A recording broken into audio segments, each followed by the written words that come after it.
so I went to the hospital and had to have an emergency C-section and became septic and had something called DIC.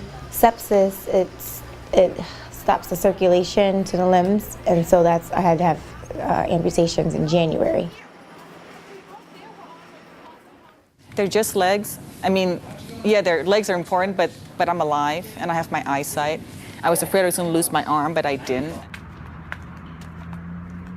Hey, I'm Jackson Stone. I was born with a very rare condition called fibula hemimelia. When I was 11 months old, my parents decided to amputate my left foot and tried limb salvation on my right side. I was doing great, conquering the world, and then I hit a wall. Come to find out, I had had pneumonia and septic shock, and which triggered DIC, so I lost all the blood flow to my hands and my legs. I saw how my brother got around, and he got around pretty well, so I just thought that I could do the same things. Well, I had initially joined in 2003 after feeling sort of a calling from 9/11. So I graduated high school, joined up, and then my last deployment was in 2009 to Helmand Province, Afghanistan. I was an EOD tech, so it's explosive ordnance disposal technician. And my EOD team and I were attached to an infantry squad, and we were on a foot patrol clearing potential improvised explosive devices. And while doing so, I stepped on a pressure plate, and on an explosive device blew me into the air. I lost both of my legs at that instant. A computer salesman was pushing a computer on a cart, and it was not strapped down, which turned out to be a fatal mistake. The cart got caught on a transition strip, and the computer came down and landed squarely on the top of my left foot.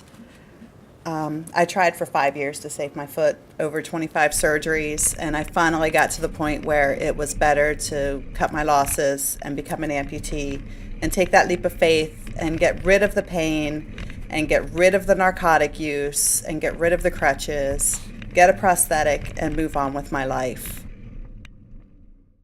So anyways, here is my arm. Most people call this a nub, and I'm sure that I've referred to it as that. I call it my left arm. It's kind of as simple as that. This is basically how I go through life, having one hand. From day one, you know, doctors told my parents I was disabled, so it's been hard, you know. When I entered school, it was a bit hard for me. I didn't have any friends. I didn't until I hit like the 3rd grade, and that's when I got my first friend. I would like to think I adjusted pretty quick. My mom kind of snapped me out of it. I was feeling a little down one day, and she said, like, hey, you know, you're not going to wake up and your hand's going to grow back. So deal with what you got and do what you got to do. And I was like, you know what, you're right. My name is Jenny. I was born with my right arm cut off underneath my right elbow, and then this hand has had lots of reconstructive surgery. When I was first born, it was like one big ball of skin, and these 2 fingers, like, they weren't there. So they cut open my hand, they took skin from my hips, and they used the skin to sort of open it out, and then those 2 are toe transplants. So I have 2 toes on each foot from where they've taken them to form a working hand like this.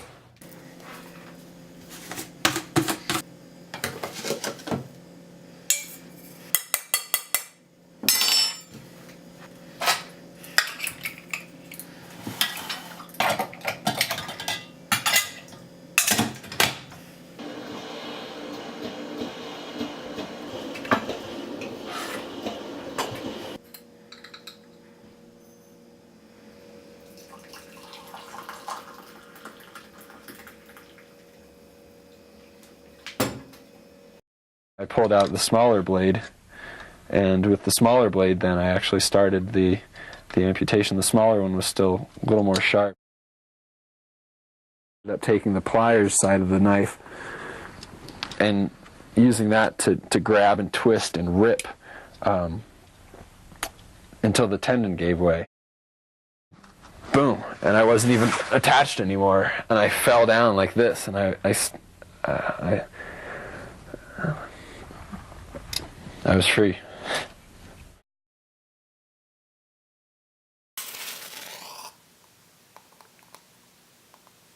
It's going to be a lot of therapy. I still have a long way to go because, you know, with the arms and having both arms and legs, it's definitely a lot of coordination that has to happen and balance. You know, it's definitely a long road still, but God and praying is what keeps me going. This is not the end for us. This is not the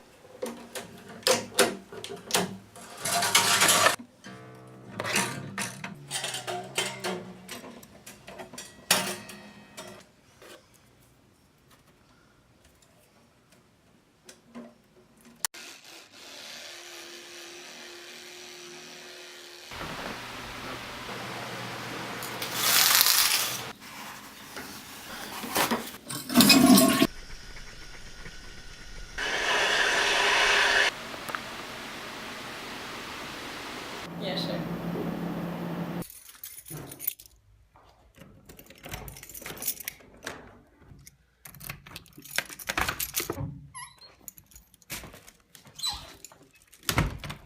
I'm still alive, my buddies are still alive.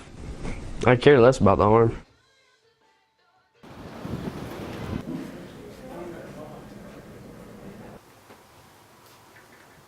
Before something gets better, it'll always get worse. And